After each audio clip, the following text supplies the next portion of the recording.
ബിജുചേട്ടാ നമസ്കാരം. നമസ്കാരം. യുദ്ധത്തിന്റെ അലയൊലികൾ എല്ലായിടത്തും അലയടിച്ചുകൊണ്ടിരിക്കുകയാണ് ബിജുചേട്ടാ. ഈ ഒരു സാഹചര്യത്തിൽ ഹോർമൂസ് കടലിടുക്ക് അടച്ചതാണ് ഇന്ത്യക്ക് ഏറ്റവും വലിയ പ്രതിസന്ധിയായിട്ട് വന്നിരിക്കുന്നത്. ഇന്ത്യയുടേതല്ല, മൊത്തത്തിൽ 700 കപ്പലുകൾ അവിടെ കുടുങ്ങിക്കിടക്കുന്നു എന്ന റിപ്പോർട്ടുകൾ പുറത്തു വരുന്നുണ്ട്. പോരാത്തതിന് കോടിക്കണക്കിന് രൂപയുടെ നഷ്ടം ഉണ്ടായിട്ടുണ്ട് എന്ന് പുറത്തു വരുന്നുണ്ട്. അതിനിടയിൽ ഇറാൻ 300 മിസൈൽ ലോഞ്ചറുകൾ തകർത്തതിന്റെ പുതിയ വീഡിയോ ഇസ്രായേൽ പുറത്തുവിട്ടിട്ടുണ്ട്. പോരാത്തതിന് GCC രാജ്യങ്ങൾക്കൊന്ന് ശ്വാസം വിടാനുള്ള സമയം ഇപ്പോ പല രാജ്യങ്ങൾ ഇടപെട്ട് കൊടുത്തിട്ടുണ്ട്. ഈ ഹോർമൂസ് കടലിടുക്കിന്റെ ഒരു വിഷയം അവിടെ കിടക്കുന്നത് കൊണ്ട് തന്നെ യുദ്ധം അവസാനിപ്പിക്കാനുള്ള വലിയ നീക്കം ഇപ്പോൾ തുടങ്ങിയിട്ടുണ്ട് എന്നാണ് ഇപ്പോ പുറത്തു വരുന്നത്. അതിനിടയിൽ ചില വാർത്തകൾ പുറത്തു വരുന്നുണ്ട്, അത് ഇറാനിൽ അസ്വാരസ്യം ഉണ്ടാക്കുന്നുണ്ട്. അതായത് ഇറാനെ ആക്രമിക്കാൻ സൗദി കിരീടാവകാശി മുഹമ്മദ് ബിൻ സൽമാൻ അമേരിക്കയെ സമീപിച്ചിരിക്കുന്നു എന്നുള്ള വാർത്ത നേരത്തെ പുറത്തു വന്നതാണ്. അപ്പൊ ഇത് ഇറാന് ഇഷ്ടപ്പെട്ടിട്ടില്ല എന്നുള്ളത് വേറൊരു പ്രധാനപ്പെട്ട കാര്യമാണ്. പിന്നെ യുദ്ധം ഏറ്റവും പെട്ടെന്ന് അവസാനിപ്പിക്കേണ്ട ഒരു ആവശ്യം ഉള്ള ഏറ്റവും വലിയൊരു ലോകരാജ്യം എന്ന് പറയുന്നത് ഇന്ത്യയും ചൈനയുമാണ്. കാരണം നമ്മുടേതായിട്ടുള്ള ചരക്ക് നീക്കങ്ങളാണ് കൂടുതലായിട്ടും ഹോർമൂസ് കടലിടുക്കിൽ നടക്കുന്നത്. ലോകത്തിന്റെ 20% ചരക്ക് നീക്കവും ഇന്ത്യയുടെ ഒരു 70% എണ്ണ നീക്കവും അതുവഴി നടക്കുന്നുണ്ട്. അപ്പൊ ഈ യുദ്ധം അവസാനിപ്പിക്കാനുള്ള എന്ത് നീക്കമാണ് ഇപ്പോൾ നടക്കുന്നത് എന്നുള്ളതാണ് ചോദ്യം. ഇപ്പോൾ നടക്കുന്നതിന് ഒരു ഗംഭീര നീക്കമെന്ന് തന്നെ വിശേഷിപ്പിക്കേണ്ടി വരും. നമ്മൾ മുമ്പ് ഈ ചർച്ചകളിലൊക്കെ സ്ഥിരമായി പറയുന്ന ഒരു കാര്യമുണ്ടായിരുന്നു. ഈ യുദ്ധം അവസാനിപ്പിക്കാനായിട്ട് ഈ യുദ്ധത്തിൽ പങ്കെടുക്കുന്ന രാജ്യങ്ങൾക്ക് മാത്രമേ കഴിയൂ, അവർ മുൻകൈ എടുത്താൽ മാത്രമേ ഈ യുദ്ധം അവസാനിക്കൂ എന്ന് പറഞ്ഞിരുന്നു. സ്വാഭാവികമാണ്, സംഘർഷത്തിൽ ഏർപ്പെടുന്ന രാജ്യങ്ങളാണ് മുൻകൈ എടുക്കേണ്ടത്. പുറമേ നിന്നുള്ളത് മീഡിയേറ്റർ മാത്രമാണ്. അപ്പോൾ ഇപ്പോൾ ഇതിന്റെ ഒരു പ്രധാന രാജ്യമായ ഇറാൻ അത്തരത്തിലൊരു പ്രസ്താവന ANAയോട് നടത്തിയിരിക്കുന്നു. ആ പ്രസ്താവന നടത്തിയിരിക്കുന്നത് അവരുടെ പരമോന്നത നേതാവിന്റെ പ്രത്യേക പ്രതിനിധിയായ അബ്ദുൽ മജീദ് ഹക്കീം ഇലാഹി അദ്ദേഹം പറഞ്ഞിരിക്കുന്നത്, അദ്ദേഹം ഒമാനുമായി ചർച്ച നടത്തിയിട്ടുണ്ട്. അപ്പോൾ അദ്ദേഹം പറഞ്ഞിരിക്കുന്ന കാര്യം, തങ്ങൾ ഈ യുദ്ധം അവസാനിപ്പിക്കാൻ തയ്യാറാണ്, പക്ഷെ ഞങ്ങൾക്ക് കുറച്ച് ഡിമാൻഡുകളുണ്ട്. ഒന്ന്, ഭാവിയിൽ ഞങ്ങൾക്ക് നേരെ ഒരു ആക്രമണം ഇസ്രായേലിന്റെ അമേരിക്കയുടെ ഭാഗത്ത് നിന്ന് ഉണ്ടാകരുത്. 2, ഉപരോധം നീക്കണം. 3, ചർച്ചയ്ക്ക് വരുമ്പോൾ അന്തസ്സോടെ പെരുമാറണം, അല്ലാതെ കൽപ്പിക്കാൻ നിൽക്കരുത് എന്നാണ് പറഞ്ഞിരിക്കുന്നത്. ഈ 3 കാര്യങ്ങളാണെങ്കിൽ ഞങ്ങൾ ഈ ഡിമാൻഡുകൾ അംഗീകരിച്ചു കഴിഞ്ഞാൽ ഞങ്ങൾ ഈ യുദ്ധം അവസാനിപ്പിക്കാൻ തയ്യാറാണ് എന്നാണ് ഇപ്പോൾ ഇറാന്റെ ഈ പരമോന്നത നേതാവിന്റെ പ്രത്യേക പ്രതിനിധി അബ്ദുൽ മജീദ് ഹക്കീം ഇലാഹി പറയുന്നത്. ഇതൊരു ഗംഭീര വാർത്തയാണ്, ഇതൊരു ശുഭ സൂചകമായൊരു വാർത്തയാണ്. അപ്പോൾ നമുക്കറിയാം, ഇതിനകത്ത് പുള്ളി കുറെ കാര്യങ്ങൾ അദ്ദേഹം പറയുന്നുണ്ട്. യുദ്ധം തുടങ്ങിയത് ഞങ്ങളല്ല, ഞങ്ങളുടെ ഒരുപാട് പൗരന്മാർ നഷ്ടപ്പെട്ടപ്പോൾ പ്രതിരോധിക്കുക മാത്രമാണ് ഞങ്ങൾ ചെയ്തത് എന്നൊക്കെ പറയുന്നുണ്ട് അദ്ദേഹം. ഇതിന് സത്യവുമാണത്. കാരണം ഇതിനു മുമ്പ് ജനീവയിൽ ഇവർ ചർച്ച നടത്തി. ആ ചർച്ചയുടെ ഇടയ്ക്ക് വെച്ചിട്ടാണ് ഏതാണ്ട് പ്രശ്നങ്ങളില്ലാതെ നമ്മളെല്ലാം പ്രതീക്ഷിച്ചൊരു കാര്യം, ഇത് നീണ്ടുപോകും, ഇല്ലെങ്കിൽ ചർച്ച ഇതായി വരുമെന്ന് കരുതുന്നിടത്താണ് വീണ്ടും ഇത് യുദ്ധത്തിലേക്ക് പോകുന്നൊരു സാഹചര്യമാണ്. ഇപ്പൊ വീണ്ടും ഇറാന്റെ ഭാഗത്തു നിന്ന് പറയുന്നു, നിങ്ങൾ ഈ പറഞ്ഞതുപോലെ ഞങ്ങൾ തയ്യാറാണ്. ഇതാണ് അവര് വെക്കുന്ന ഒരു ഡിമാൻഡ്. വലിയ പ്രശ്നമില്ലാത്തൊരു ഡിമാൻഡാണ് എന്ന് തോന്നുന്നു. ഭാവിയിലെ ആക്രമണങ്ങളുടെ കാര്യങ്ങൾക്ക് ഒരുപക്ഷെ ഉറപ്പ് കൊടുക്കാൻ പറ്റിയില്ലെങ്കിൽ പോലും അത് ഭാവിയിലെ കാര്യമല്ലേ ധനുഷ്, അത് ഇപ്പോഴേ നമുക്ക് പറയാൻ കഴിയില്ലല്ലോ. അങ്ങനെ ഒരു ഉറപ്പ് നമുക്ക് ഇപ്പോഴേ കൊടുക്കാനും കഴിയില്ല. അപ്പൊ അത് കഴിഞ്ഞിട്ട് പിന്നെ പറയുന്ന ഉപരോധം നീക്കുക, ഇത് തന്നെയായിരുന്നു ഈ ജനീവ കരാറിലും അവർ മുമ്പോട്ട് വെച്ച അവരുടെ ഡിമാൻഡുകളിലൊന്നും.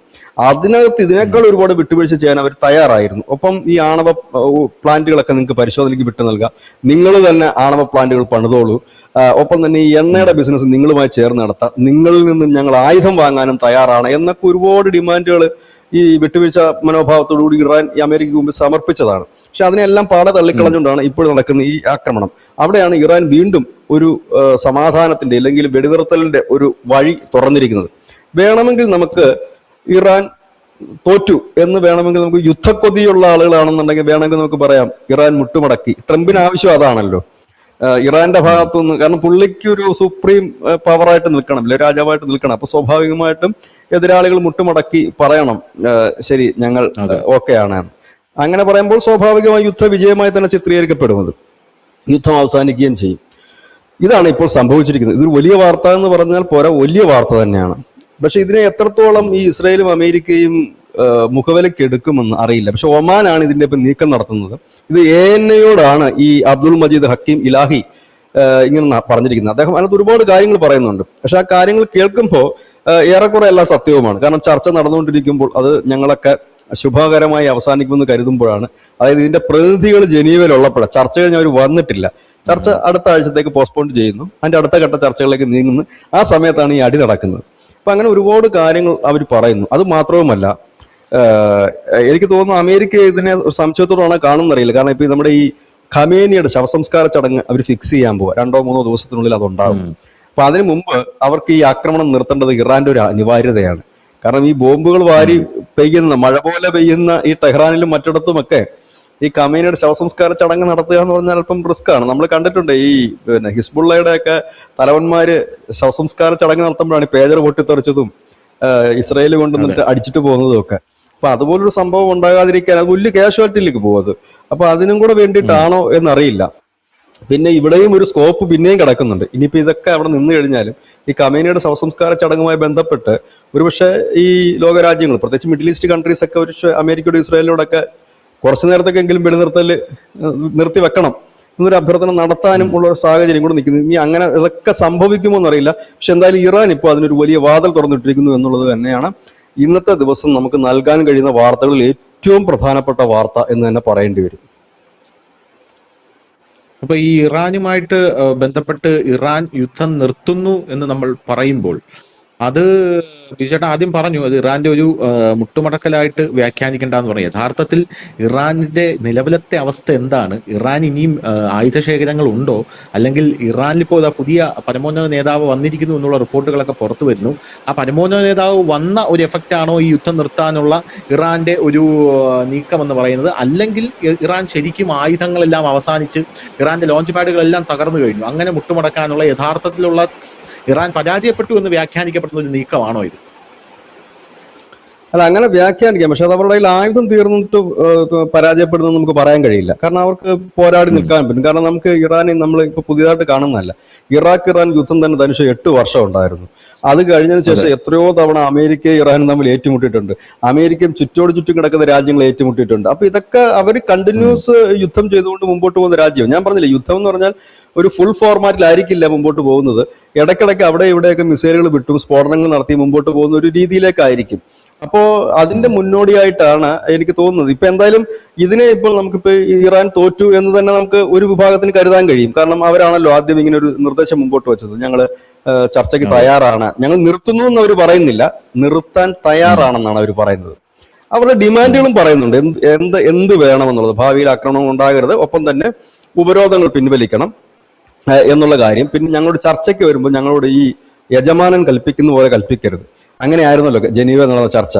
ട്രംപ് പറഞ്ഞത് അതൊന്നും പറഞ്ഞിട്ട് കാര്യമില്ല. ഇത് അവരൊരു ഡിമാൻഡ് പറയും, അതിനപ്പുറത്തേക്ക് അവർക്ക് ചെയ്യാൻ പറ്റാത്തൊരു ഡിമാൻഡ്. അവസാനം ഇതെല്ലാം അവർ പറഞ്ഞു കഴിഞ്ഞപ്പം ട്രംപ് പറഞ്ഞ എന്താണ്, നിങ്ങളുടെ കയ്യിലുള്ള സമ്പുഷ്ട യുറേനിയം ഞങ്ങളെ ഏൽപ്പിക്കണം. അപ്പം അതിലേക്ക് പിന്നെ പോകും. ഇനിയിപ്പോ അവർ സമ്പുഷ്ട യുറേനിയം ഏൽപ്പിക്കാന്ന് പറഞ്ഞാൽ അത് പോരാ, ഞങ്ങൾക്ക് ഇത് വേണം എന്ന് പറയുന്ന ഒരു രീതിയിലേക്കാണ് അത് പോയത്. അപ്പൊ ഇപ്പൊ വെച്ചിരിക്കുന്നത് നല്ലൊരു നിർദ്ദേശമാണ്. ഇതിനെ നമുക്ക് പാടെ അമേരിക്ക അംഗീകരിക്കുമെന്നോ തീരുമെന്നോ അല്ല നമ്മളിപ്പോ ഉദ്ദേശിക്കുന്നത്. പകരം ഇതിനകത്ത് മറ്റ് ഒമാൻ അടക്കമുള്ള രാജ്യങ്ങൾക്ക് ഇടപെടാൻ ഒരു കച്ചത്തുരുമ്പായിട്ടുണ്ട്. കാരണം ഇറാന്റെ ഭാഗത്തുനിന്ന് അത് വരുമ്പോൾ ഇത് വേണമെങ്കിൽ അവർക്ക് ഹൈലൈറ്റ് ചെയ്തുകൊണ്ട് ഒരു ചർച്ചയ്ക്ക് വാതിൽ തുറക്കാൻ കഴിയും. ഇത് വാതിൽ തുറക്കുമോ വാതിൽ അടയ്ക്കുമോ എന്നുള്ളത് കാത്തിരുന്ന് കാണേണ്ട കാര്യമാണ്. കാരണം അമേരിക്ക ഒരു ലക്ഷ്യം വെച്ചാണ് നീങ്ങുന്നത്. അപ്പൊ അതുകൊണ്ട് ഇതെങ്ങനെ ഇത് മുമ്പോട്ട് പോകുമെന്ന് അറിയില്ല. ഏതായാലും നമുക്ക് വെയിറ്റ് ചെയ്യാം. പക്ഷെ ഇന്നത്തെ ഈ സമയത്ത് ഇല്ലെങ്കിൽ ഈ ദിവസം നമുക്ക് കൊടുക്കാൻ പറ്റുന്ന, ഇല്ലെങ്കിൽ ഈ യുദ്ധം വേണ്ട എന്ന് കരുതുന്ന ലക്ഷക്കണക്കിന് പേരുണ്ട് ഈ ലോകത്ത്. യുദ്ധം ഒരു കെടുതികൾ വേണ്ട, അവർക്ക് ഇടയിലേക്ക് ഒരു ശുഭദായകമായ ഒരു വാർത്തയായിട്ടാണ് ഞാൻ ഇതിനെ കാണുന്നത്, വിലയിരുത്തുന്നത്. ഇതിന്റെ അലയൊലികൾ എന്താണ്, ഇമ്പാക്ട് എന്താണെന്നുള്ളത് നമുക്ക് കാത്തിരുന്നാൽ മാത്രമേ കാണാൻ കഴിയൂ. കാരണം ഇത് വെറും ഒരാളല്ല പറഞ്ഞത്, അവരുടെ പരമോന്നത നേതാവിന്റെ പ്രത്യേക പ്രതിനിധി അബ്ദുൾ മജീദ് ഹക്കിം ഇലാഹിയാണ് പറഞ്ഞത്. അതുകൊണ്ട് അതിനെ നമുക്ക് മുഖവിലയ്ക്ക് എടുക്കാതിരിക്കാനും കഴിയില്ല. ചേട്ടാ, ഈ യുദ്ധത്തിന്റെ ഈ ചെലവ് കണക്കുകളൊക്കെ ഇപ്പൊ പുറത്തു വന്നിട്ടുണ്ടല്ലോ, ചെലവും കാര്യങ്ങളും ഒക്കെ. ഈ കണക്കുകൾ പുറത്തു വന്ന സാഹചര്യത്തിൽ ഈ ഇറാഖ് ഈ സാമ്പത്തികമായി യുദ്ധം താങ്ങാൻ കഴിയുന്നില്ല എന്നുള്ളൊരു വാർത്ത കൂടെ പുറത്തു വരുന്നുണ്ട്. അത് സത്യമാണോ? അതിലും സാധ്യതയുണ്ട്. 7,000 കോടി രൂപ, ഏതാണ്ട് 850 ദശലക്ഷം ഡോളറാണ് പെർ ഡേ യുദ്ധത്തിന് ചെലവാകുന്ന അമേരിക്കയ്ക്ക് മാത്രം. അപ്പോ ഏതാണ്ട് യുദ്ധം കുറച്ച് ആഴ്ചകളോട് നീണ്ടുപോയി കഴിഞ്ഞാൽ ഏതാണ്ട് 18.6 ദശലക്ഷം കോടി ഡോളർ ചെലവാകും. കാരണം ഇവർ ഈ യുദ്ധത്തിന്റെ മുന്നണി ഒരുക്കാൻ തന്നെ അവർക്ക് 630 ദശലക്ഷം ഡോളർ ചെലവായിട്ടുണ്ടെന്നാണ് ഇപ്പൊ കണക്കുകൾ പുറത്തു വരുന്നത്. അങ്ങനെ വരികയാണെന്നുണ്ടെങ്കിൽ അത് വലിയ സാമ്പത്തിക പ്രതിസന്ധിയിലേക്ക് അമേരിക്ക തള്ളിവിടും. ഇതിന്റെ കുറച്ചൊക്കെ അവർ മിഡിൽ ഈസ്റ്റിൽ ഈടാക്കുമായിരിക്കാം, പക്ഷേ അവിടെയും തീരുന്നില്ല പ്രശ്നം. കാരണം ഇവരുടെ ഈ പട്ടാളക്കാരും മറ്റും മരിക്കുന്നത് അവർക്ക് നികത്താനാകാത്ത നഷ്ടമാണ്. കാരണം അവരുടെ രാജ്യത്തുണ്ടാകുന്ന പ്രതിഷേധം ഭയങ്കരമായിരിക്കും അത്. അപ്പം ഇങ്ങനെയൊക്കെയുള്ള ചില വിഷയങ്ങളും കൂടി അതിനകത്തുണ്ട്. യുദ്ധത്തിന്റെ ചെലവാണ് ഇത്. നമ്മൾ ഓപ്പറേഷൻ സിന്ദൂറിന്റെ സമയത്ത് യുദ്ധത്തിന്റെ ചെലവൊക്കെ നമ്മളിവിടെ പറഞ്ഞിരുന്നു, എത്ര കോടി രൂപയാകും. ഇപ്പൊ അമേരിക്കയുടെ ചെലവ് കുറവായിരുന്നു. അത് പാകിസ്ഥാൻ നമ്മുടെ ബോർഡറിൽ കിടക്കുന്ന രാജ്യമായതാണ്. ഇതിപ്പോ ബോംബർ 2 ഒക്കെയാണ് വരുന്നത്. അതിൽ ആ റിപ്പോർട്ടിനകത്ത് ഈ ബോംബർ 2-നൊക്കെ ചെലവാകുന്ന തുക സെപ്പറേറ്റ് എഴുതിയിട്ടുണ്ട്. ബോംബർ 2 ചലിക്കണമെങ്കിൽ എത്ര രൂപ വേണം എന്നൊക്കെ ഉള്ളത്. Maintenance cost. അപ്പം നമ്മുടെ ഈ നാട്ടിൽ നമ്മുടെ താഴെ ഈ വീഡിയോയുടെ താഴെയൊക്കെ ഒന്ന് കമന്റ് ഇടുന്നവർ പറയും പാകിസ്ഥാനെ അടിച്ച് ചുരുട്ടണം, ബംഗ്ലാദേശ് നശിപ്പിച്ച് കളയണം എന്നൊക്കെ. പക്ഷെ അത് ഉണ്ടാക്കുന്ന സാമ്പത്തിക പ്രതിസന്ധിയും ബുദ്ധിമുട്ടും അറിയില്ല. കാരണം ഇത് ചുമ്മാതിരിക്കുന്ന ഒരു വാണമാണെങ്കിൽ പോലും നമുക്കിപ്പോൾ 100-150 രൂപ കൊടുക്കണം. അപ്പൊ ഇത്തരം വലിയ മിസൈലിന് എത്ര രൂപ കൊടുക്കേണ്ടി വരുമെന്ന് നമുക്ക് ആലോചിക്കാനുള്ളതേ ഉള്ളൂ. ഇത് കണക്ക് ആയിരക്കണക്കിന് മിസൈലുകളാണ് ഇന്റർപ്റ്റിൽ നമ്മൾ യൂസ് ചെയ്യുന്നത്. അതായത് നമ്മുടെ S-400-ലൊക്കെ ചെറിയ ചെറിയ മിസൈലുകൾ. നമ്മൾ ഈ ബ്രഹ്മോസിന്റെ കണക്ക് മാത്രമേ എടുക്കാറുള്ളൂ സാധാരണ. പക്ഷെ ബ്രഹ്മോസ് അല്ല, അതിനപ്പുറത്തേക്ക് ഈ ഡ്രോണുകൾ തകർക്കാനുള്ള മിസൈലുകൾ, മറ്റ് മിസൈലുകൾ, ഇതെല്ലാം നമ്മൾ ആരോ മിസൈലുകൾ, ഇതെല്ലാം നമ്മൾ അതിൽ കൂട്ടേണ്ടതുണ്ട്. അത് കൂട്ടുമ്പോൾ പേരുടെ വലിയ നമ്മൾ ഈ മുമ്പ് നമ്മൾ കാർഗിൽ യുദ്ധത്തിന് ചെലവായ തുകയെ കുറിച്ച് പറഞ്ഞിരുന്നു. ചില ദിവസങ്ങളിൽ അന്നത്തെ കാലത്ത് പേരുടെ 1500 കോടി രൂപ വരെ നമുക്ക് ആയിരുന്നു ചില ദിവസങ്ങളിൽ കാർഗിലില്. അപ്പൊ ഇത് നോക്കുമ്പോൾ അതാണ് നമ്മൾ യുദ്ധം വേണ്ട എന്ന് പറയുന്നതിന്റെ കാര്യവും ഇത് തന്നെയാണ്.